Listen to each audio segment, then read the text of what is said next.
سیدنا حسین رضی اللہ تعالیٰ عنہ اللہ کے رسول صلی اللہ علیہ وسلم کی شروع سے ہی تعلیم، صرف ہلکے ہلکے اشارے کرتے چلو کیا وقت ہو رہا اللہ کے رسول صلی اللہ علیہ وسلم کے یہ نواسے کہاں پیدا ہوئے؟ حضرت فاطمہ کی گود میں پیدا ہوئے، اور فاطمہ رضی اللہ تعالیٰ عنہا کا گھر مسجد نبوی کے دروازہ مسجد نبوی کے اندر کھلتا تھا۔ جب چھوٹے تھے سیدنا حسن اور سیدنا حسین رضی اللہ تعالیٰ، دیکھو میں مکتب کی تعلیم بتا رہا ہوں، پیارے نبی صلی اللہ علیہ وسلم نے اپنے نواسوں کی تعلیم کیسے اس انداز سے دی۔ سیدنا حسین اور سیدنا حسن رضی اللہ تعالیٰ چھوٹے تھے، کپڑے پہن کر جب مسجد نبوی میں آتے تھے اللہ کے رسول خطبہ دیتے تھے، کبھی کبھی نماز میں مشغول ہو جاتے تھے، صحابہ ایک طرف بیٹھے ہوئے ہوتے تھے۔ جب اللہ کے رسول نماز میں ہوتے تھے اور سجدے میں جاتے تھے تو سیدنا حسن اور سیدنا حسین دونوں بھی اللہ کے رسول صلی اللہ علیہ وسلم کو سجدے میں دیکھتے تو آپ کی پیٹھ پر سوار ہو جاتے۔ آپ صلی اللہ علیہ وسلم اس وقت تک اپنا سر نہیں اٹھانے سکتے تھے جب تک سیدنا حسن یا سیدنا حسین آپ کی پیٹھ سے ہٹ نہیں جاتے۔ اتنا لمبا سجدہ کیا، بتاؤ کوئی تو اپنے نوازوں کے لیے اتنا لمبا سجدہ کیا ہو؟ ڈانٹتے ہوں میں نماز پڑھ رہا تھا، ٹھہرا ہی نہیں دیکھو ماں کو جا کے سمجھاتے نہیں میں نماز پڑھ رہا تھا، میرا بچہ پیٹ پہ آ کے بیٹھ گیا، سمجھا بچہ کو تو ابا اتنا بڑا طوفان اٹھا لیا میں، جب ابا کے نانا کی پیٹ پہ جا کے سوار ہو گیا تو نانا نے جو دنیا کے غصہ کر دیا، وہ کبھی مسجد کو نہیں آتا ہو۔ اور یہاں پیارے رسول صلی اللہ علیہ وسلم سجدہ لمبا کرتے چلے گئے، لمبا کرتے چلے گئے، اتنا لمبا سجدہ صحابہ اکرام سننے لگے کہ اللہ کے رسول ہے یا چلے گئے؟ کیا ہوا؟ اللہ کے رسول صلی اللہ علیہ وسلم ہے؟ جب اللہ کے رسول صلی اللہ علیہ وسلم نے سر اٹھایا تو سیدنا حسین ہٹ چکے تھے، آپ نے سر اٹھایا۔ منبر رسول پر اللہ کے رسول جمعہ کے دن خطبہ دے رہے ہیں، کون خطبہ دے رہے؟ بولو نا، اللہ کے رسول خطبہ دے رہے ہیں، سیدنا حسن اور سیدنا حسین آ گئے، صحابہ کے درمیان سے دوڑتے آئے، آپ نے خطبہ دیتے ہوئے ان دونوں کو اپنے کندھوں پہ اٹھایا اور اپنے کندھے پہ اٹھا کے دونوں کو خطبہ دینے لگے۔ ہمارے فاروق رضی اللہ تعالیٰ عنہ کہنے لگے کیا بہترین سواری ہے، کیا کہا؟ کیا بہترین سواری ہے؟ سواری کون ہوتے ہیں؟ اس پر سوار ہوتے ہیں، کیا بہترین سواری ہے کہا؟ تو اللہ کے رسول نے فرمایا اے عمر سواری کو تو بہترین کہہ رہے، سوار بھی بہترین ہے۔ کیا کہا؟ سوار بھی بہترین، اس سواری پر جو سوار ہے وہ سوار بھی ایسے ہی کہ جبرائیل علیہ السلام کو ایسی حالت ہے تاکہ اللہ کے رسول صلی اللہ علیہ وسلم کو عرض کرنے لگے یا رسول اللہ، آپ کا یہ جو چھوٹا بچہ سیدنا حسین ہے جس کو آپ اپنے کندھے پر سوار کیے، آپ کی قوم کو شہید کر دیں، کیا کریں؟ اللہ کے رسول صلی اللہ علیہ وسلم کو پتہ چل گیا کہ میری یہ بچے کو شہادت نصیب ہو۔ اللہ کے رسول صلی اللہ علیہ وسلم نے سیدنا حسین رضی اللہ تعالیٰ عنہ کے ہونٹ کو چوما اور سیدنا حسین اللہ کے رسول کے ہونٹ کو چومتے رہے اور صحابہ دیکھتے رہے۔ وہ ان کے ہونٹ کو چوم رہے، وہ ان کے ہونٹ کو چوم رہے، صحابہ نے یہ منظر دیکھا۔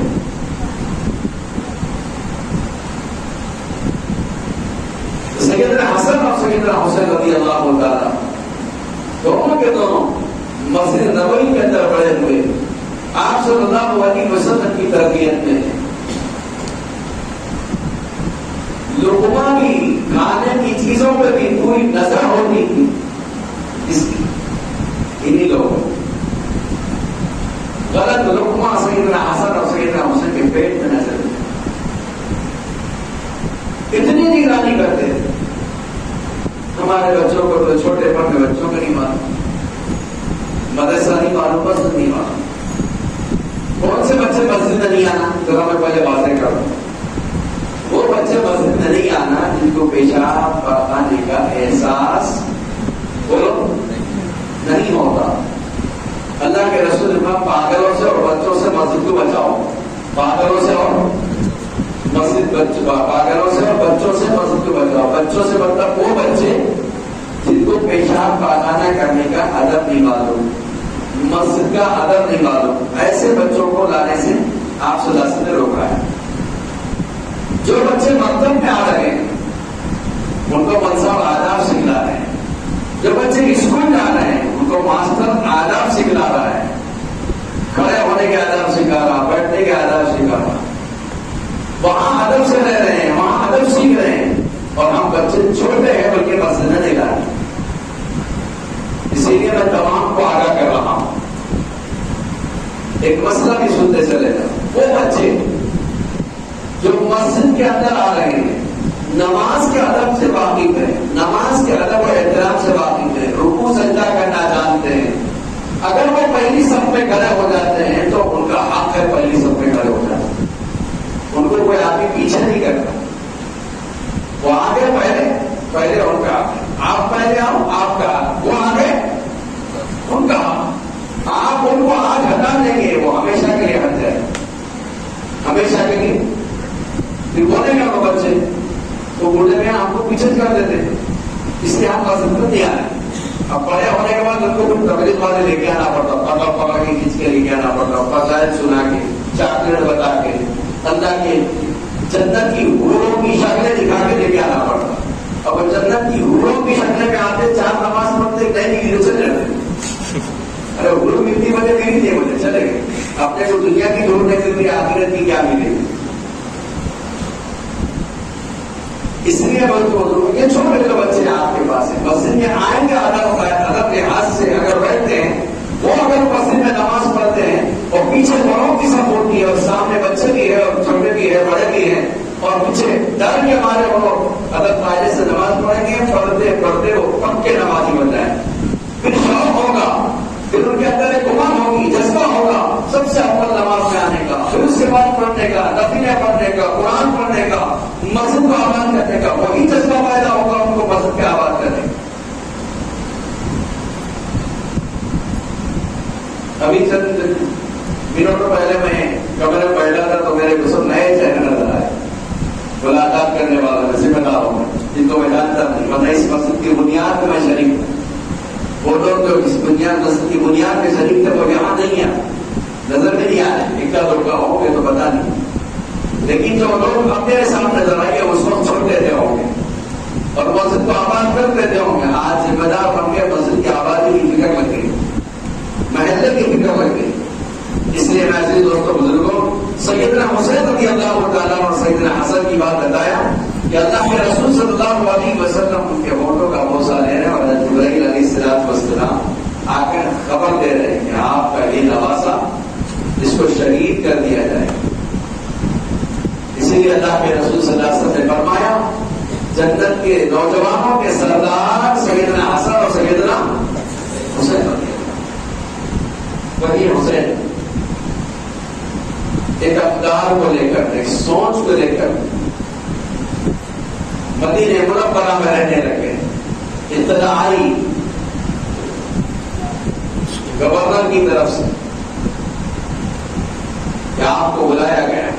ایک قاصد آیا سیدنا حسین کے پاس کہ آپ کو امیر وقت نے بلایا اور اس کو مسجد نبوی میں سیدنا حسین اور عبداللہ بن زبیر بیٹھے ہوئے دونوں بھی. اچانک امیر کے بلانے پر، گورنر کے بلانے پر سوچ میں پڑ گئی کہ یہ وقت امیر کے بلانے کا نہیں، کیسے کیا بلایا. ہو نہ ہو سیدنا امیر معاویہ رضی اللہ تعالیٰ عنہ کی وفات ہو گئی ہوگی اور ہم کو بلایا گیا اور ایسے نہیں تھا. تو سیدنا حسین رضی اللہ تعالیٰ بجائے اکیلے جانے کے کہا کہ میں تو آؤں گا، ابھی نہیں آؤں گا لیکن آپ وقت لے کر آؤ. چنانچہ کچھ دیر کے بعد کچھ نوجوانوں کو ساتھ لے کر پھر گورنر کے گھر گئے. جو مدینے کا گورنر تھا اس کے گھر پہنچے. وہاں پر سے ہی اس گورنر نے کہا کہ آپ کو یزید کے ہاتھ پر بیعت کرنا ہوگا. اب ذرا یزید کی حالت سنو. یزید ایک بڑے صحابی کا بیٹا، لیکن اس کی تربیت نہیں، شکار کا شوقین تھا، شراب کا عادی تھا، اس کو نظام سلطنت چلانے نہیں آتا، اس کو نظام سلطنت چلانے نہیں آتا. بہت ساری خرابیاں اس کے اندر تھیں، ظلم اور جبر کرنے لگ گیا تھا، یہاں تک کہ اس کی عادتیں خراب مشہور ہو گئی تھی، خراب عادتیں اس کی مشہور ہو گئی. سب جان چکے تھے یزید کے بارے میں، سب کو اطلاع تھی. سیدنا حسین رضی اللہ تعالیٰ عنہ عدل و انصاف کے داعی تھے، انتہائی پرہیزگار، متقی اور نمازی آدمی تھے، ظلم و ستم کو ہرگز برداشت نہیں کر سکتے تھے، اور اپنے نانا کے دین کے محافظ تھے. ملک کس رخ پر جا رہا ہے اس کو دیکھ رہے ہیں، سلطنت کے لوگ کس رخ پر جا رہے ہیں وہ دیکھ رہے ہیں. جب اس نے کہا کہ یزید نے آپ کو بیعت کرنے کے لیے کہا اور آپ میرے محل میں ہیں، بیعت کر لیں. سیدنا حسین رضی اللہ عنہ نے کہا کہ میرا اس طریقے سے تنہائی میں بیعت کرنا، اکیلے اور تنہائی میں بیعت کرنا مناسب نہیں ہے. اگر مجھے بیعت کرنا ہے تو میرے پیچھے بہت بڑی تعداد میں سب کے سامنے بیعت کروں، اب تو نہیں کرتا. اور کہا مجھے مہلت دے. تو بازو بیٹھا ہوا مروان بن حکم تھا، اس نے کہا کہ اگر آج ان کو مہلت دے دیا تو یہ داؤں میں نہیں آنے والا. لیکن وہ نرم دلا دی. اس نے کہا کہ یہ مہلت مانگی، مجھے مہلت دی گئی. سیدنا حسین رضی اللہ تعالیٰ کو اپنے خاندان والوں کا آفس آئے، اور اس کے بعد اب وہاں سے مدینے سے نکلنے کا فیصلہ کر لیا. مدینے سے نکلنے کا فیصلہ کیوں کیا کہ اگر مدینے میں رہوں گا تو مجھے بیعت کے لیے مجبور کیا جائے گا. اور اس زمانے کی بیعت کا مطلب آج کے زمانے کی بیعت نہیں، جیسے تیری موری کی بیعت ہوئی، ایک استاد ایک شاگرد میں بیعت ہوئی. اس زمانے کی بیعت کا مطلب میں نے آپ کو بادشاہ تسلیم کر لیا، اور آپ کا میں معمول رہوں گا، آپ کو حکم دے کر اس کو قبول کروں گا، اور آپ کو میں نے اپنا بادشاہ تسلیم کر لیا. اور سیدنا حسین رضی اللہ عنہ یہ کبھی بھی نہیں ہونے والا تھا. سیدنا حسین رضی اللہ تعالیٰ نے جب بیعت کی بات کی تو انہوں نے کہا کہ میں بیعت نہیں کروں گا. لیکن جب گھر آئے تو اپنے رشتے دار، اپنے خاندان والوں سے کہا کہ یہاں پر اب رہنا مناسب نہیں. لوگوں نے پوچھا کیوں؟ کہا کہ ہو سکتا ہے کہ امیر معاویہ حضرت سیدنا امیر معاویہ کی وفات ہو چکی ہوگی، اور اب مجھے یہاں پر بیعت کے لیے مجبور کیا جائے گا، اور اگر بیعت نہ کروں تو مدینے میں خون بہے گا، اور نانا کے شہر میں خون بہنا مجھے اچھا نہیں لگتا. اس لیے یہاں سے کچھ کرنا چاہیے، سفر کرنا چاہیے. اب بہت سارے لوگوں سے مشورہ کیا، خاندان والوں سے مشورہ کیا. جب کچھ کرنے کا ارادہ کیا تو بہت ساروں نے کہا کہ رک جاؤ، کہیں جاؤ مت. لیکن بہرحال مدینہ منورہ سے نکلنے کا فیصلہ کیا. پیارے رسول صلی اللہ علیہ وسلم کی روضے اطہر پر آئے، آپ صلی اللہ علیہ وسلم کے مزار پر آئے، اور آ کر دیکھ دیا وہ پڑے. آپ خود بھی سوچو، مادر وطن چھوٹ رہا ہوگا تو کتنی تکلیف ہوتی.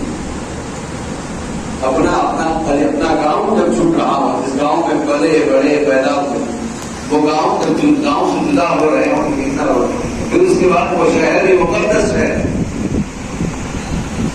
وہاں اللہ کے رسول صلی اللہ علیہ وسلم کے پاس آئے اور آ کے آپ صلی اللہ علیہ وسلم پر درود و سلام بھیج کر رخصتی کی اجازت دی، اور وہاں سے مکہ مکرمہ رہا.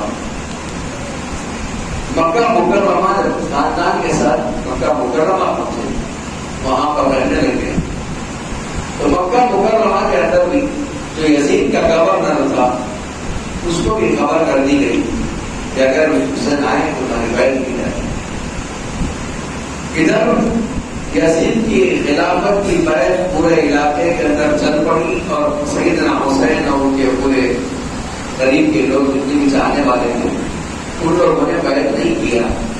آپ مکہ مکرمہ میں رہ کر عبادت کرنے لگ گئے، لیکن وہاں پر کوفہ والوں کے خط آنا شروع ہو گئے. مدینہ پہلے چھوٹا، مکے میں آ کے رہنے لگے، عبادت کرنے لگے، اللہ اللہ کرنے لگے، جانو یہ سب چیزیں کیا رکھتے. لیکن کوفہ سے خطوط آنا شروع ہو گئے، ایک دو نہیں کئی ہزار خطوط، 12,000 18,000 خطوط، جس میں ہزاروں لوگوں کی دستخط ہیں. اس میں کوفہ سے یہ کہا گیا کہ آپ کوفہ آ جائیے، ہم آپ کے قدموں تلے پھول بچھا دیں گے، آپ کا استقبال کرنے کے لیے ہر بچہ تیار ہے، بڑا تیار ہے، بوڑھا تیار ہے. آپ بچتی کیجیے، ہم یزید کو اپنا خلیفہ ماننے کے لیے تیار ہیں. سیدنا حسین رضی اللہ تعالیٰ عنہ مکہ میں رہتے ہوئے جب یہ خطوط آنا شروع ہو گئے، اطمینان کے لیے اپنے چچیرے بھائی مسلم بن عقیل کو بھیجا کہ جاؤ کوفہ جاؤ اور وہاں جا کر حالات کی اطلاع دو. اس وقت مسلم بن عقیل گئے تو شاندار استقبال ہوا. بہت مختصر کروں گا. مسلم بن عقیل کے شاندار استقبال ہوا. جیسے وہ استقبال ہوا، بادشاہ کو خبر لگ گئی، کوفہ کے گورنر کو خبر لگ گئی اور وہ یزید کو بھی خبر لگ گئی. یزید نے وہاں سے فوری گورنر تبدیل کر دیا اور عبید اللہ بن زیاد کو کوفہ کا گورنر بنایا اور وہاں کے گورنر کو معزول کر دیا. عبید اللہ بن زیاد سخت قسم کا آدمی تھا، سفاک اور ظالم تھا. وہ جیسے آیا مسلم بن عقیل کا پتہ لگایا اور مسلم بن عقیل کو چھت پر بلا کر وہ شہید کر دیا. اور مسلم بن عقیل رضی اللہ تعالیٰ عنہ اپنی شہادت سے پہلے خط لکھ چکے تھے کہ امام علی مقام سیدنا حسین رضی اللہ تعالیٰ عنہ آپ کوفہ تشریف لائیے، بے شمار لوگ آپ کے استقبال کے لیے تیار ہیں. وہ خط ادھر پہنچتا ہے، ادھر مسلم بن عقیل شہید ہو گئے. ادھر خط پہنچ رہا ہے اور ادھر مسلم بن عقیل شہید ہو رہے ہیں. شہید ہونے کی خبر سیدنا حسین کو نہیں معلوم. سیدنا حسین رضی اللہ تعالیٰ عنہ کو جو خبر مل رہی ہے وہ آنے کی مل رہی ہے کہ آپ کے بے شمار لوگ استقبال میں کھڑے ہیں، آپ آ جائیں گے تو پورا کوفہ آپ کا ہو جائے گا. آپ آئیں گے یہاں پر یزید کے ہاتھ پر کوئی بیعت کرنے کے لیے تیار کیے اور میرے ہاتھ پر اتنے ہزار لوگوں نے بیعت کیا ہے. لیکن ادھر عبید اللہ بن زیاد آیا اور مسلم بن عقیل کو شہید کر دیا اور ادھر سیدنا حسین رضی اللہ تعالیٰ مسلم بن عقیل کے خط پڑھ کر خوش ہوئے اور اس کے بعد اپنے سفر کا ارادہ کر لیا. جب سفر کا ارادہ کر ہی لیا تو سفر کے ارادے میں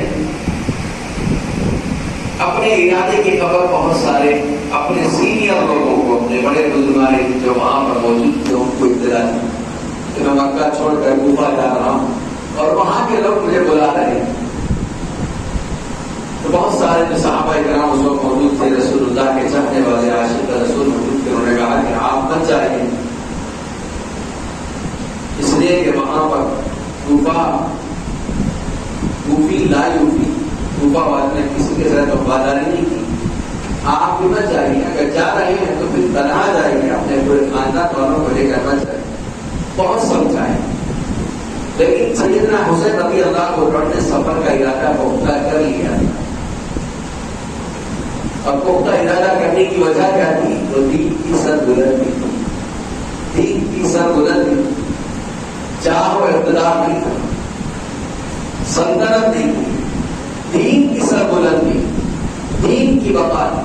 میرے غم گسار ہو میرے مہربان، اس شاعر نے کہا میرے غم گسار ہو. اس وقت سیدنا حسین رضی اللہ تعالیٰ مکہ چھوڑ کے کوفہ کی طرف جا رہے ہیں تو ان کے جانے کا جو عزم ہے اور ان کا ارادہ جو ہے اس کو ظاہر کیا جائے. میرے غم گسار ہو میرے مہربان ہو، نہ روکو مجھ کو جانے، نہ روکو مجھ کو جانے دو، مجھے نانا کے دی کی ڈوبتی کشتی بچانے دو، مجھے کے دین کی ڈوبتی کشتی بچانے دو، میں جانتا ہوں کہ دنیا پر وفا کا نام رہ جائے، میں جانتا ہوں کہ دنیا پر وفا کا نام رہ جائے، میں رہوں نہ رہوں پر عظمت اسلام رہ جائے۔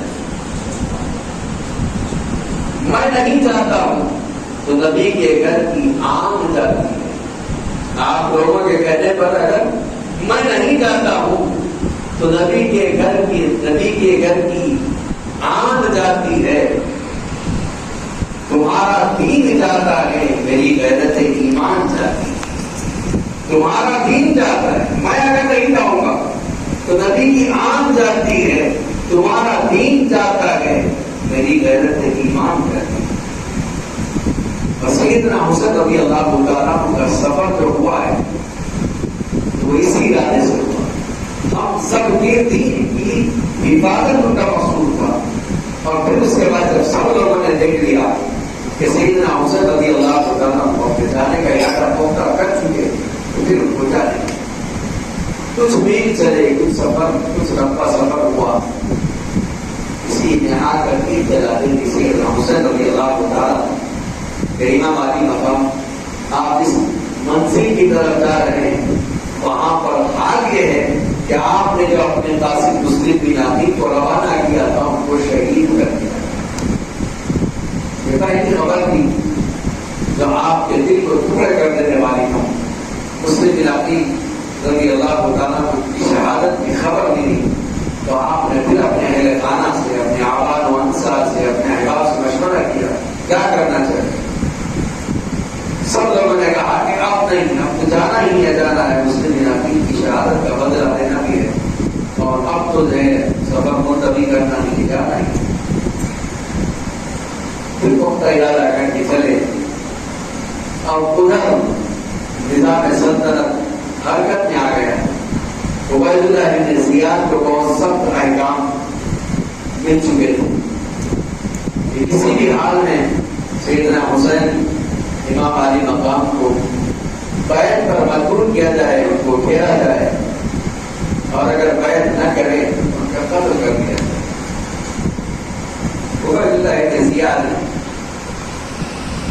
حر بن یزید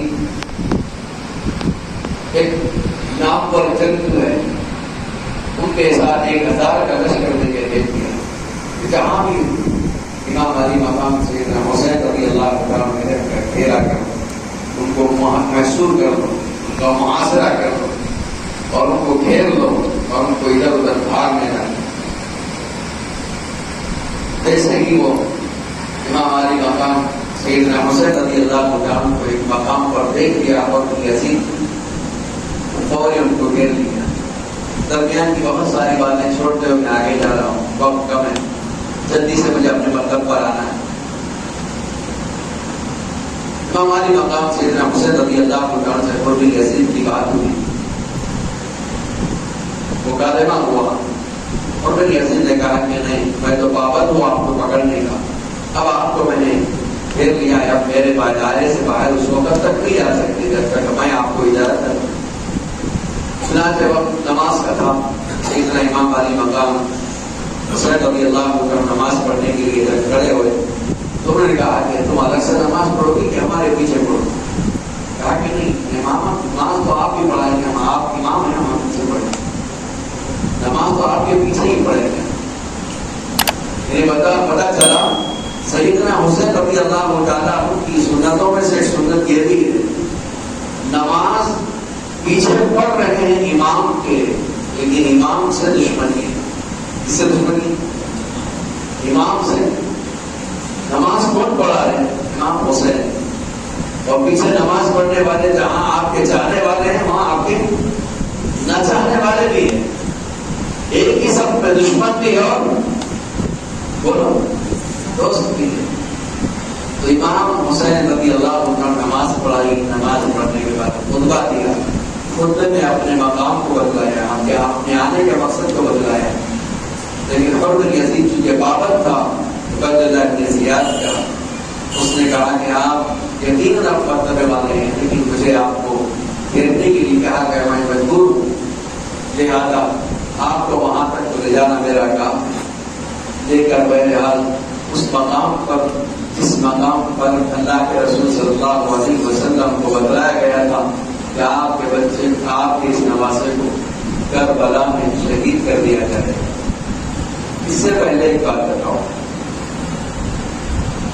اللہ کے رسول صلی اللہ علیہ وسلم جبریل علیہ السلام نے مٹی لا کر کہا کہ آپ کے اس نواسے کو اس مٹی میں شہید کر دیا جائے. آپ نے اس مٹی کو لی اور ام سلمہ رضی اللہ عنہ کے حوالے اور ام سلمہ رضی اللہ تعالی عنہ اپنے پاس اس مٹی کو رکھتی ہے اور ام سلمہ رضی اللہ تعالی اپنے گھر میں اور سیدنا حسین رضی اللہ تعالی کربلا کے میدان پہنچتے ہیں. سیدنا حسین رضی اللہ عنہ جس کربلا کے میدان میں پہنچے تو وہاں پر 22,000 کا لشکر تھا اور یہ لوگ تھے 72 لوگ. کتنے لوگ؟ اس میں بچے تھے، بوڑھے تھے، 70 سال کے بوڑھے، بچے تھے تو چھوٹے بچے 6 مہینے کا، 14 سال کا، 18 سال بچے. 72 افراد، 22,000 لشکر، 22,000 کا لشکر ہے جرار اور ادھر 92 افراد ہو.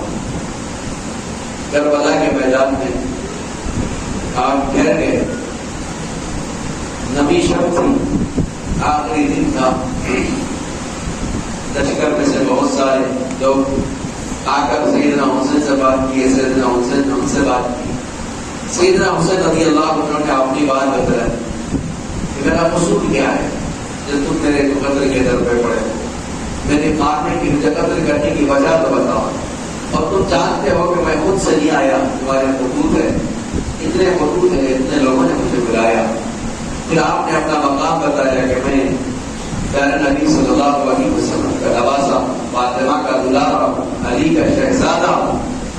اللہ کے رسول نے میرے بارے میں یہ فرمایا تم مجھے مار کر گناہ میں مت کرو، اپنے لیے جہنم کو طے مت کر لو.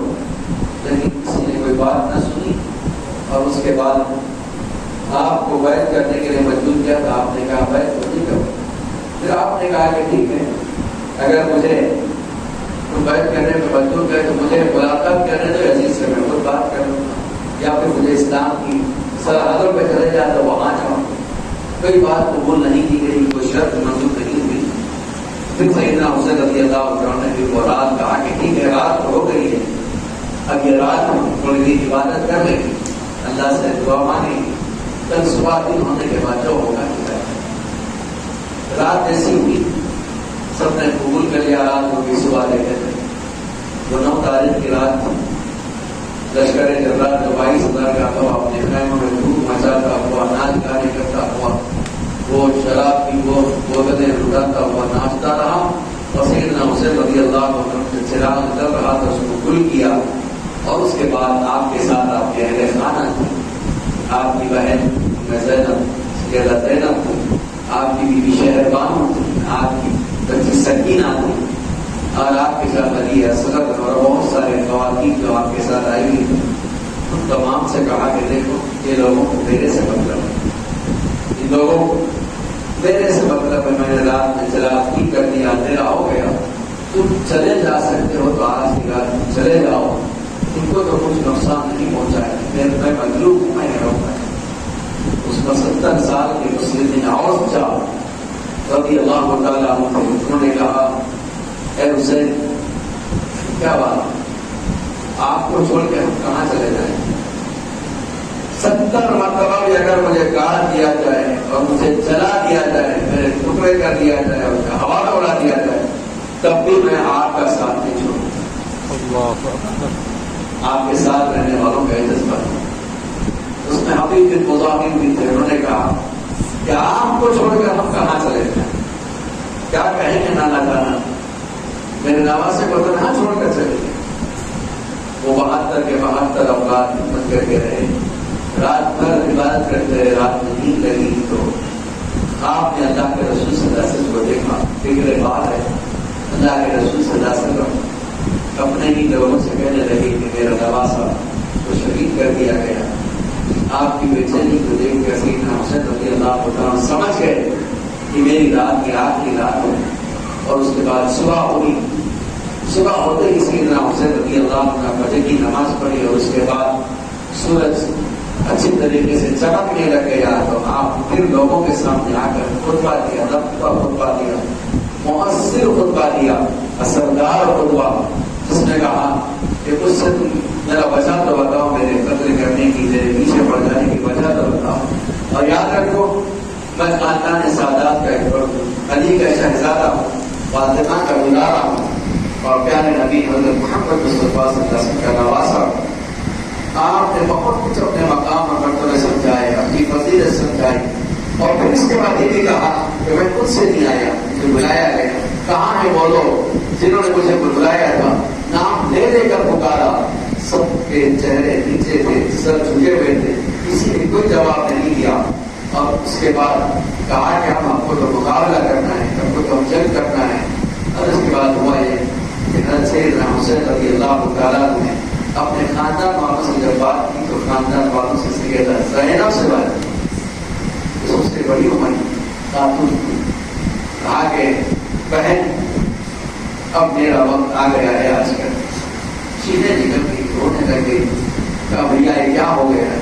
کہا کہ میرے بہن اب تمہاری ذمہ داری ہے خاندان والوں کو سنبھالنا. میں تو دوسر ہو جاؤں گا, تم اس خاندان کی بڑی خاتون, لہٰذا دین نانا جان کے دین کی رسوائی نہ ہو, اس کے لیے تمام لوگوں کو سنبھالنا اور سنبھال کے نگرانی کرنا. تم سے دوبارہ تو کچھ نہیں بگاڑیں گے, جو کچھ بگاڑیں گے میرا بگاڑیں گے. لیکن سیدنا زینب سے رہا نہیں گیا. سکینہ وہ بھی تھی وہیں پر, وہ بھی رونے لگ گئی. اور اسی حال میں آپ پر جو پانی بند کر دیا گیا تھا, پانی ہی بند نہیں کیا گیا بلکہ کھانا بھی بند کر دیا گیا. لیکن کھانا چونکہ بند ہونے کے بعد آدمی زندہ رہ سکتا ہے, لیکن پانی کے بغیر زندہ نہیں رہ سکتا. روایتوں میں پانی 3 دن پہلے بند کر دیا گیا. اہل قرآن جو سامنے سے چمکتی ہے, اپنی طوفان کی روانہ ہے, لیکن وہاں تک پانی پلانے کی بھی اجازت نہیں تھی. 3 دن سے پانی آپ کا بند تھا.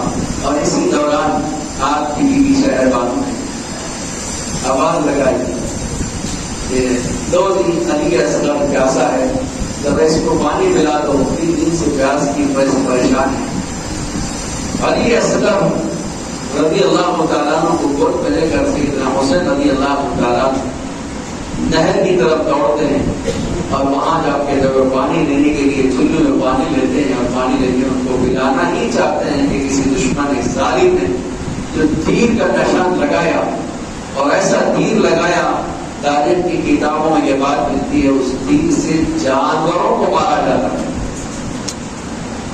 جانوروں کو شکار کیا جاتا ہے. وہ تیر لگنے کے بعد زندہ کوئی بچ نہیں سکتا. وہ تیر آیا اور سیدھا حرم کے پار ہو گیا. سیدنا علی سیدنا حسین رضی اللہ تعالیٰ اپنے بیٹے کو گود میں علی اصغر کو لے کے لیے پلانا ہی چاہتے ہیں کہ خون سے لالازاب ہو گئے.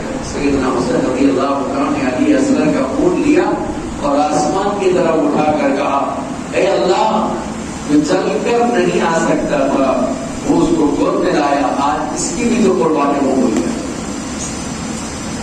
اس کے بعد سیدنا حسین رضی اللہ عنہ نے علی اصغر کو جب اٹھا کر لے کے خیمہ میں آئے تو دیکھا کہ علی اصغر شہید ہو چکے تھے. چیزیں نکل گئی, رونے لگے, اور سب پریشان ہو گئے کہ کیا ہو گئے. معصوم بچے کو کر کے, اس کی عمر 6 سال تھی, 6 مہینے تھی اس کی عمر, اتنی چھوٹی عمر میں اس کو شہید کر دیا گیا. ابھی دودھ پیتا بچہ تھا اور اس کو شہید کر دیا گیا. تاکہ اس کو دے دیا اور اس کو خیمے میں سلا دیا گیا.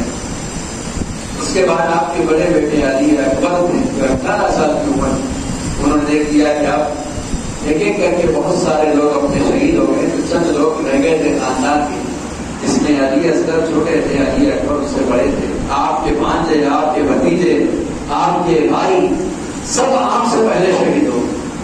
آپ کے بیٹے کا نام تھا علی اکبر, جس کی عمر 18 سال کی تھی, وہ گئے اور جا کر میدان میں پہلے اپنے امی جان کو, اپنے پھوپھی کو سلام کیا.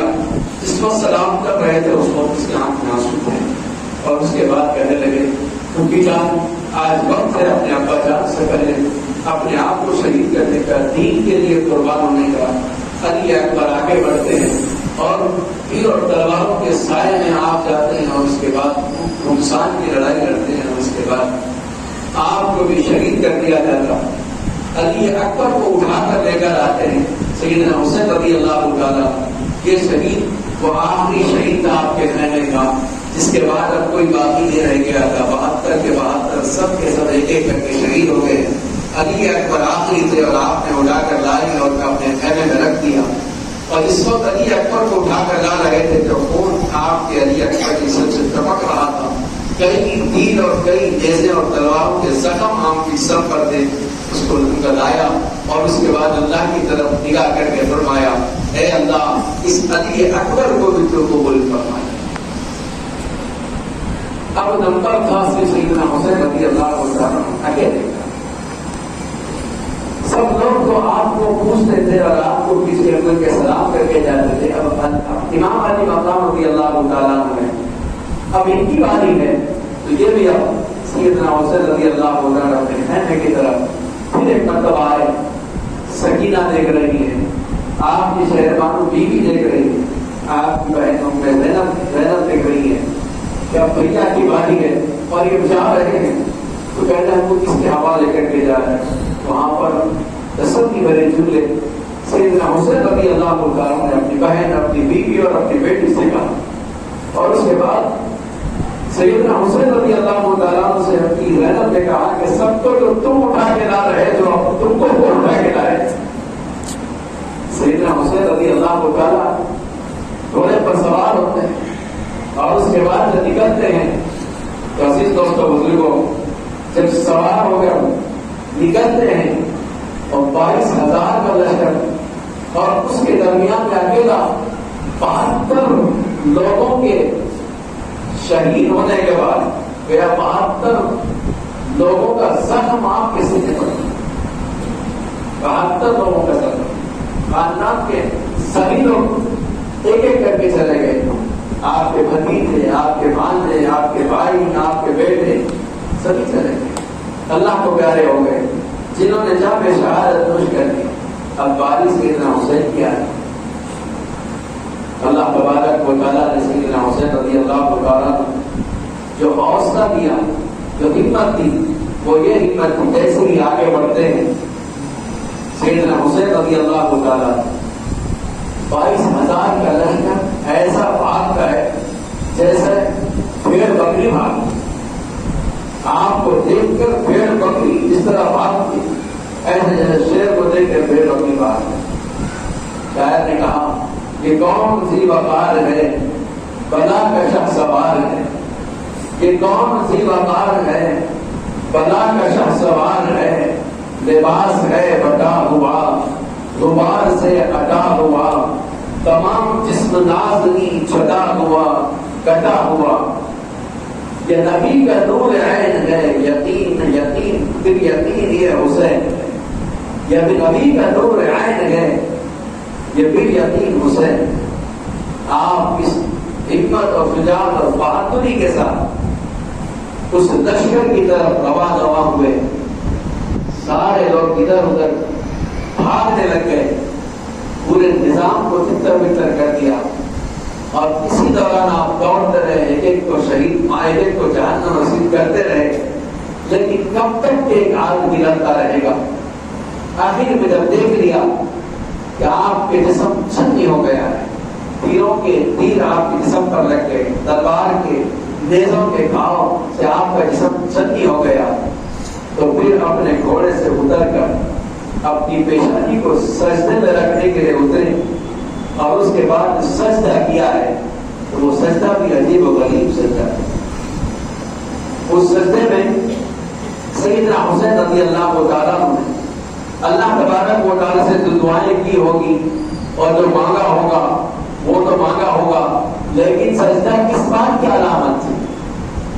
آپ کے جسم پر تقریباً 122 تیر کے زخم تھے، 33 تلوار کے، 34 نیزوں کے، انیوں کے، نیزوں کے انیوں کے زخم تھے، پورا جسم چھنی چھنی ہو گیا، جسم کے ہر حصے سے خون بہنے لگ گیا، آپ کمزور ہو گئے، گھوڑے سے اتر کر زمین پر اترے اور سجدے میں چلے گئے، اور سجدے میں جا کر دعا مانگی، اللہ تبارک و تعالیٰ سے دعا مانگی، اے اللہ تیرے میں اس حال پر راضی، رضم بقضائک وصبرا علی بلائک تسلیما لامرک سبحان ربی الاعلی، سبحان ربی الاعلی، اے اللہ میں راضی ہوں اور اس صبر پر اور اس بلا پر میں صبر کرتا ہوں، اور تیرا جو حکم ہے میں اس کو قبول کرتا ہوں، بتا میری قربانی تو قبول کیا کرے گی، میری یہ قربانی قبول ہے کہ عجیب و غریب سجدے میں دعا کی، اور اسی سجدے کی حالت میں ایک ظالم آپ بھی کا اقتدار، اس نے جو تیر سے نشانہ لگایا، آپ پر زبردست حملہ ہوا، آپ کو وہ تیر لگا اور آپ وہیں پر دم توڑ دیے، شہید ہو گئے۔ وہ شہید جو سجدے میں اپنی جان دیا، وہ ایسا سجدہ تھا جس سجدے کے بارے میں بڑی عجیب و غریب بات ہے، وہ سجدہ بھی اتنا عجیب و غریب سجدہ تھا جو اللہ کو پسند آیا۔ اس پیاسے علی پر اس پیاسے پر علی شیر خدا کو ناز ہے۔ کسی شاعر نے کہا اس پیاسے پر علی شیر خدا کو ناز ہے، اس نواسے پر محمد مصطفیٰ کو ناز ہے، اوروں نے بھی سجدہ کیا پر اس کا عجب انداز ہے، اوروں نے بھی سجدہ کیا پر اس کے سجدے کا عجب انداز ہے، اس نے وہ سجدہ کیا جس سجدے پر خدا کو ناز ہے۔ وہ سجدہ کرتے ہوئے اللہ کو پیارے ہوئے، آپ کو ایک تیر لگا اور اس کے بعد آپ شہید ہو گئے، پھر آپ کی گردن کاٹی گئی اور اس کے بعد آپ کو شہید کر دیا گیا۔ سیدنا حسین رضی اللہ تعالیٰ کی شہادت کے بعد خیمے کا حال تو بہت برا تھا۔ خیمے میں رہنے والوں میں خاندان کے جو افراد تھے، اس میں ایک زین العابدین جو آپ کے ہی چھوٹے بچے تھے لیکن بیمار تھے، ان کا نام بھی علی ہی تھا لیکن زین العابدین سے مشہور، خیمے کے اندر بیمار تھے۔ یزید کا لشکر خیمے کی طرف گیا اور خیمے کے اندر خیمے کی عورتوں کی بے حرمتی تھی، اور وہاں پر ان لوگوں کے چھڑا ہو گیا، یہ چھوٹے زین العابدین سے بیمار تھے، ان کو بھی شہید کرنا چاہا، بیمار تھے، تو خواتین آگے آ گئی اور کہا اس بیمار بچے کو شہید کرنا چاہتا، رک گئے۔ سارے پہلے کی حالت بری تھی، تین دن سے پیاسے تھے اور اپنے ہی نظروں کے سامنے اپنے شہیدوں کو مرتا ہوا، جان لٹاتا ہوا دین پر دیکھ رہے، کیا صبر تھا ہوگا اور کیا مشقت اور کیا مصیبت تھی ہوگی، اس کا اندازہ میں اور آپ نہیں لگا سکتے۔ وہ جو ظلم اور ستم ہوا ہے اور اس کی جو داستان ہے دوستوں بزرگوں، ہم سوچ بھی نہیں سکتے، ہم برداشت بھی نہیں کر سکتے۔ اللہ تبارک و تعالیٰ نے جو حوصلہ خاندان سادات کو عطا فرمایا، وہ عجیب و غریب حوصلہ تھا۔ سیدنا حسین رضی اللہ تعالیٰ شہید ہونے کے بعد، آپ کی شہادت کے بعد قصہ ختم ہو جانا چاہیے تھا، لیکن ایسا نہیں ہوا۔ چند ہی منٹوں کے بعد عمر بن سعد آگے بڑھتا ہے اور کہتا ہے تلاش کرو کہاں ہے سیدنا حسین۔ سیدنا حسین کی سر کو نیزے کی نوک پر رکھا گیا اور آپ کے نیزے کی نوک پر سر کو رکھ کر آپ کے جسم اور آپ کے تمام خاندان کے لوگ جو شہید ہو گئے تو جسم کو وہاں پر جو زخموں سے چور تھے، شہید ہو چکے تھے، پڑا ہوا دیکھا، اور عمر بن سعد نے گھوڑ سواروں کو بلایا، اور گھوڑ سواروں کو جب بلایا تو خیمے کی چیخیں نکل گئی، اپنی معلوم کیا کرنے والے ہیں، کیا حکم تھا؟ عمر بن سعد کا یہ حکم تھا کہ ان باغیوں کے جسموں کو روندنے کے لیے سواروں کو بلایا گیا، جس میں سیدنا حسین، آپ کے بھتیجے، آپ کے بیٹے، آپ کے بھانجے، سارے ہی لوگوں کے جسم پڑے ہوئے ہیں زمین پر، زخموں سے خون جا رہا ہے، بدن سے خون بہ رہا ہے اور حالت کپڑے پھٹے ہوئے ہیں، اسی حال میں وہ پڑے ہوئے ہیں۔ اور عمر بن سعد نے گھوڑوں کو بلایا، گھوڑ سواروں کو کہا کہ دوڑاؤ پر پڑے. ان گھوڑوں کو جب ان پر دوڑایا گیا تو پھر وہاں پر حالت خراب ہو گئی. سیدہ زینب رونے لگے. سیدہ زینب کو حضور صلی اللہ علیہ وسلم کا وہ آپ کو پیار سے بوسہ لینا یاد آ گیا, آپ کے ہونٹوں کو چومنا یاد آ گیا, اور آپ کے ناز و نخرے یاد آ گئے اور رونے لگے. اور اس کے بعد جب آپ کے جسموں کو رون ڈالا گیا, سیدنا حسین رضی اللہ تعالیٰ عنہ کے اور آپ کے پورے اعوان و انصار احباب کے جسموں کو رون ڈالا گیا, اور اس کے بعد کچھ لوگوں کے سروں کو نیزے کی نوک پر لگا کر جب پورے لوگوں کو کوفہ کی طرف لے کے جانے کے لیے سواری تیار ہوئی, تو اس وقت یہ خاندان کے جو لوگ زندہ رہ گئے, اس میں آپ کی زینب بہن, شہر والوں سکینہ, اور جس کو علی اصغر, جس کو زین العابدین کہتے ہیں, ان کو رسیوں سے باندھ کر اور اس کے بعد اونٹوں کو اوپر بٹھا دیا گیا. جب آپ قافلے والوں کو لے جانے لگے تو قافلہ ان شہیدوں کے درمیان سے گزرنے لگ گیا, تو زین العابدین کی نظر پڑ گئی سیدنا حسین رضی اللہ تعالیٰ عنہ کے ناش مبارک پر. جیسے ہی ناش مبارک پر آپ کی نظر پڑ گئی تو دیکھا کہ کپڑے پھٹے ہوئے, جسم غبار سے ہٹا ہوا ہے. وہاں پر سیدنا علی زین العابدین کو برداشت نہ ہوا, اللہ کے رسول صلی اللہ علیہ وسلم کی طرف رخ کر کے آپ کے خاندان کے لوگوں نے ہوا سے مخاطب ہو کر کہا, اے اللہ کے رسول, آپ کا نواسا دیار و بدن کا زمین پر لٹا ہوا ہے, جس کو آپ نے بڑے ہی محبت سے پالا پوسا تھا, جس کی آپ نے بڑی مشقت اور محنت سے تربیت کی تھی, رہا نہیں گیا, سب کے بندھن ٹوٹ گئے, غم سے آنسو نکل پڑے, اور اللہ کے رسول صلی اللہ علیہ وسلم کو مخاطب ہو کر زین العابدین نے بھی, سیدہ زینب نے بھی اللہ کے رسول کو مخاطب کرتے ہوئے کچھ اشعار پڑھے اور کچھ باتیں کہیں, لیکن وہاں رکنے کی اجازت نہیں تھی. چل پڑے. چلتے ہوئے جب قافلہ نکل پڑا, شام ہو گئی, ایک علاقے میں جا کر رکے تو پتہ چل گیا تھا لوگوں کو کہ سیدنا حسین کو شہید کر دیا گیا اور ان کے خاندان والے لوگوں کو یہاں سے لے جایا جا رہا ہے. تو ایک خاتون بہت عمر کی رات کے وقت میں توشہ لے کر آئی اور کہا, کہاں ہے وہ لوگ؟ سیدنا حسین رضی اللہ تعالیٰ عنہ کے خاندان کے لوگ کو پتہ بتایا گیا. تو وہ آگے بڑھ کے سیدہ زینب وہاں پر بیٹھی ہوئی تھی, ان کا استقبال کی, اور سیدہ زینب کو وہ اپنا توشہ پیش کرنے لگی.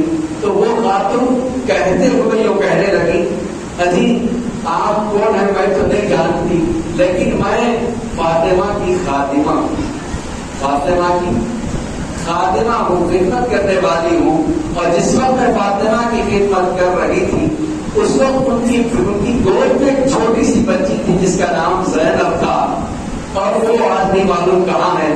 جیسے ہی اس نے فاطمہ اور اس کے بعد زینب کا نام لیا, سیدہ زینب جو آپ کی بہن ہوتی, آپ کی سیدنا حسین علی امام علی آپ کی بہن تھی, وہ رونے لگی, کہنے لگی تم سیدہ زینب کو پہچان کر کہا کہ ان کی گود میں تھی اور وہ چھوٹی تھی, اپنے معلوم کہا ہے. تو کہنے لگی سیدہ زینب وہی میں ہی ہوں جس کا میں قبول کر رہی ہوں. یہ کہتے ہوئے آنکھ سے آنسو سیدہ زینب کے رکے نہیں, ماں کی بھی یاد آ گئی اور اپنے بہن کی بھی یاد. وہ ٹفن اور توشہ قبول کی, اور اسی حال میں آپ کے خاندان کے وہ افراد سیدنا حسین اور ان کے رشتہ داروں کے سر نیزوں پر ہیں, آگے آگے چل رہے ہیں اور قافلہ پیچھے ہے. آپ سوچ سکتے ہیں کس طریقے سے ظلم ہوا, کس طریقے سے آپ کے خاندان والوں کو ستایا گیا, کیا کتنا بڑا ظلم ہے, کتنا بڑا سانحہ ہے. پھر اس کے بعد وہ کوفہ میں گئے, وہاں عبید اللہ بن زیاد آپ کے ہونٹوں کو حرکت کر دے رہا تھا نیزے سے. وہاں پر ایک صحابی جنہوں نے اللہ کے رسول صلی اللہ علیہ وسلم کو دیکھا تھا کہ سیدنا حسین کے ہونٹوں کو چومتے تھے اللہ کے رسول, انہی ہونٹوں کو عبید اللہ بن زیاد نیزے سے حرکت دے رہا تھا. غصے میں آ گئے, گھبراہٹ کے مارے کھڑے ہو گئے, اے عبید اللہ, اپنی اپنی تلوار اپنے نیزے کو بازو ہٹا، میں نے ان ہونٹوں کو رسول اللہ کو چومتے ہوئے دیکھا۔ بہرحال یہ لوٹا پھٹا کافرہ سیدنا حسین رضی اللہ تعالیٰ کا سر لے کر اور کام کے ساتھ میں یہ پورا قافلہ یزید کے دربار میں پہنچا۔ بہت ساری باتیں ہوئی، لیکن بہرحال سیدنا حسین رضی اللہ تعالیٰ کی شہادت عجیب دوستوں بزرگ، عجیب و غریب شہادت ہے۔ آپ شہید نہ ہوتے تو دین کا بول والا نہ ہوتا۔ جو شہید کرنے والے تھے ان کے ارادے چاہے کچھ بھی ہو، وہ اپنی جگہ ظالم ہے، وہ فاسق و فاجر ہے، دین کو مٹانے والے ہیں۔ سیدنا حسین رضی اللہ تعالیٰ دین کے لیے جان لٹانے والے، قربانی دینے والے سیدنا حسین رضی اللہ تعالیٰ کی شہادت قیامت تک زندہ رہے گی، اور آپ کی وجہ سے جو دین کو سہولت ملی اور آپ کی وجہ سے جو دین کو طاقت ملی، وہ آج تک کی وہ طاقت ملتی ہی جا رہی ہے۔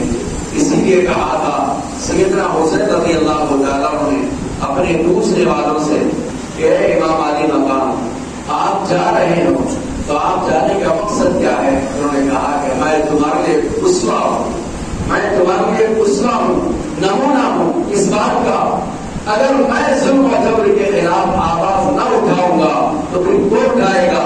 آنے والے لوگوں کو پتہ چلے گا کوئی خاندان سادات کا پیارے رسول کا نواسا تھا جس نے ظلم و ستم کے خلاف آواز اٹھائی، لہٰذا ان کو میرے نقش قدم پر چلنے کا موقع ملے گا۔ دین پر قربانی دینے کے لیے میں نمونہ ہوں، ان کو قربانی دینے کا میں نمونہ بن جاؤں گا، لہٰذا جب بھی آج دین کے لیے کوئی آدمی قربانی دے گا تو سیدنا حسین رضی اللہ تعالیٰ کے قدم پر چلنے والا ہوگا۔ اس لیے عزیز دوستوں بزرگوں، باتیں تو بہت ساری ہے، لیکن بس اتنا ہی آپ سے کرنا ہے، یہ موقع، یہ موسم اور یہ موقع، اور خصوصاً ہمارے ملک کے حالات جو آپ دیکھ رہے ہیں، جانتے ہیں ایسے وقت میں ہم کو بڑی قربانی دینے کی ضرورت ہے، اس ظلم و ستم کے خلاف آواز اٹھانے کی ضرورت ہے، اور سیدنا حسین رضی اللہ تعالیٰ کی سنت کو زندہ کرنے کی ضرورت ہے۔ فائدہ ہے اس کی سنت کو زندہ کرنے کے ہم خرافات میں لگے، ہم خرافات میں لگے اور مختلف قسم کے واقعات میں لگے۔ ہمارے بہت سارے نوجوان انہی کے علم بنا کر، انہی کے تعزیے بنا کر ناچنے گانے لگے۔ عجیب کہا ہے کسی نے، ایک جملے بات کہی ہے، جس کی شادی میں باجا نہیں بجا، جس کی شادی میں باجا نہیں بجا، اس کی شہادت پہ تم باجا بجاتے ہو۔ جس نے اپنی شادی میں باجا نہیں بجایا، اس کی شہادت پہ تم باجا بجاتے ہو۔ جس نے اپنی شادی میں ڈھول نہیں بجایا، اس کی شہادت پہ تم ڈھول بجاتے ہو۔ عجیب دماغ ہے، عجیب سوچ ہے۔ جس نے ڈھول تاشوں کو مٹانے آیا تھا، اسی کے تم نام پر ڈھول تاشے بجاتے ہو، اسی کے نام پر تم خرافات میں لگتے ہو۔ جو ظلم و ستم کو دنیا سے ختم کرنے کے لیے اپنی جان دے دیا، تم آج مسلمان ایک دوسرے مسلمان کو تم ظلم کر کے پھر یزید کے نقش قدم پر چلتے ہو۔ ذرا بھلا بتاؤ یزید میں اور تمہارے میں کیا فرق ہے؟ اور جو سیدنا حسین نے کام کر کے گئے ہیں اس راستے پہ تم چل رہے ہو کہ نہیں؟ ذرا اپنے آپ کو دیکھ لو۔ بہرحال یہ ایک واقعہ جس کو مختصر میں انداز سے آپ کے سامنے حاضر کر دیا۔ آخر میں اپنی بات ختم کرنے سے پہلے میں یہی کہوں گا کہ اللہ کے رسول صلی اللہ علیہ وسلم کو سب سے زیادہ پیارا دین تھا، آپ کا دین اور آپ کی شریعت تھی، جس کے زندہ رکھنے کے لیے آپ صلی اللہ علیہ وسلم نے قربانی دی، آپ کے خلفاء نے قربانی دی، آپ کے نواسے نے قربانی دی، اپنی جان لٹائی۔ سیدنا حسین رضی اللہ تعالیٰ نے دین کو باقی رکھنے کے لیے آج وہی دین ہمارے اپنے گھروں سے بے یار و مددگار جا رہا ہے، اس کو کوئی پوچھنے والا نہیں ہے، ہمارے گھروں سے نکلتا جا رہا ہے، ہمارے بچوں سے نکلتا چلا جا رہا ہے۔ ضرورت اس بات کی ہے کہ وہ دین جس دین کے لیے سیدنا حسین نے اپنی جان کٹائی، اپنے پورے بیٹوں کو شہید کر دیا، اپنے آباد و انصار، آپ کے مددگار اور چاہنے والوں نے آپ کے سامنے جامع شہادت نوش فرمایا، اسی دین کو باقی رکھنے کی آج ضرورت ہے۔ اسی دین کو پروان چڑھانے کے لیے ہمارے بچوں کی بھی ضرورت ہے، بڑوں کی بھی ضرورت ہے، بوڑھوں کی بھی ضرورت ہے ہم کو ایسے دین کی طرف پھر سے آنے کی، تاکہ پوری دنیا کے اندر پھر آپ کے بول بالا ہو، اسلام کا بول بالا ہو، دین کا بول بالا ہو۔ طریقے کے طور پر، ایک نمونے کے طور پر میں آپ کو بتا سکتا ہوں کہ اللہ تبارک و تعالیٰ نے مختلف مقامات پر دین کے زندہ رہنے کی جو شکلیں بنائی ہیں، اس میں سے ایک شکل یہ بھی ہے کہ ہمارے اپنے محلے کے اندر ہم اپنا ایک مضبوط نظام بنائیں۔ کیا نظام بنائیں؟ بڑے بھی دین حاصل کر رہے ہوں، بچے بھی دین حاصل کر رہے ہوں، عورتیں بھی دین کی طرف آ رہی ہوں۔ اس کے لیے الحمدللہ مسجد ابوبکر صدیق بہت اچھی مسجد ہے، آپ کی بہت بہترین مسجد ہے، جس کی طرف سارے راستے مسلمانوں کے مسجد کی طرف آتے ہیں۔ آپ حضرات سے یہی گزارش ہے، آپ کے اطراف کی خواتین کسی ایک گھر میں روزانہ جمع ہوں، کوئی ایک اچھی عالمہ خاتون کو بلایا جائے، اس کے ذریعے روزانہ آدھا گھنٹہ بھی صحیح، پون گھنٹہ صحیح، آدھا گھنٹہ صحیح، ایک گھنٹہ صحیح، مختصر دین کی معلومات اور قرآن پاک کا علم اور پڑھنے کا طریقہ ان کو سمجھایا جائے۔ اس کے لیے آپ عورتوں کا بھی نظام بناؤ۔ بچوں کے لیے تو الحمدللہ آپ کی یہ انتظامی کمیٹی محنت کر ہی رہی ہے۔ پورے بچے آپ کے چھوٹے بچے جن کی عمر 12-13 سال سے کم ہے، وہ سب کے سب مسجد آنا چاہیے، مسجد کے منصاف سے دین حاصل کرنا چاہیے، اور مسجد کے منتر جب پڑھانے والے منصاف کا قدر اور ان کے ادب کرنا چاہیے۔ اور جو بڑے بچے ہیں، بڑے بچے ہیں، وقت فارغ کر 24 گھنٹے میں سے آدھا پون گھنٹہ دے، بڑوں کی ایک تعلیم کا ایک نظام ہو، جس میں سے ہلکا پھلکا نظام ہو، قرآن پاک پڑھنے کا طریقہ، 5 وقت کی نماز جنازہ، دین کی بنیادی معلومات ہم سب کو ہو۔ کوئی ہم کو بہترانا چاہے تو نہ بھٹک سکے، کوئی ہم کو بھٹکانا چاہے تو نہ بھٹک سکے، کوئی ہم کو اسلام سے پھیر دینا چاہے تو ہم نہ پھر سکے۔ ایسا مضبوط ہمارے پاس ٹھوس تعلیم کا نظام ہو، جس کے ذریعے ہم اپنے دین کی باقی رکھنے کا ذریعہ بن سکیں۔ اس کے لیے دوستوں بزرگوں کی نظام ہے۔ اللہ تبارک و تعالیٰ مجھے اور آپ کو دین پر جمے رہنے کی توفیق نصیب فرمائے۔ حضرت سیدنا حسین رضی اللہ تعالیٰ عنہ کے نقش قدم پر چلنے کی توفیق نصیب فرمائے۔ جو قربانیاں دین کے لیے انہوں نے دی، جس جذبے کے ساتھ دی، اسی جذبے کے ساتھ اور اسی بلبلے کے ساتھ مجھے بھی آپ کو بھی قربانی دینے کی توفیق نصیب فرمائے۔ بس انہی بات پر اپنی بات ختم کرتا ہوں۔ اللہ تبارک و تعالیٰ ہم سب کو عمل کی توفیق نصیب فرمائے۔ اور جیسے کہ ہمارے یہاں کے ساتھ کہہ رہے تھے کہ بازو کی جگہ بھی دی گئی ہے، مکتب کے کام سے، مدرسے کے کام سے، کسی بھی کام سے دی گئی ہے۔ اس میں آپ ایک مضبوط نظام بنانے کے لیے اس میں مدد کریں۔ شہر کے جتنے یہاں پر احباب آئے ہیں وہ بھی اس میں مدد کریں۔ بہت کم قیمت میں جگہ مل گئی ہے، 10,000 کی 12,000 کی کچھ جگہ مل گئی ہے، اور اس کا بیانہ بھی دیا گیا ہے۔ جو احباب بھی اپنے مرحومین کے نام پر یا خواتین آئی ہیں شادی شدہ، ان کا مہر ہے، وہ مہر بھی دے سکتی ہے۔ کوئی اپنے والدین کی ایصال ثواب کے لیے، کوئی اپنے ثواب کے لیے اس میں اگر مدد کر دیں تو انشاءاللہ آپ کو جب تک کہ وہ جگہ باقی رہے گی، وہاں پر دین کا کام ہوتا رہے گا، آپ کو ثواب ملتا رہے گا، اس سے انشاءاللہ آپ ہی کا فائدہ ہوگا۔ انہی بات پر اپنی بات ختم کرتا ہوں۔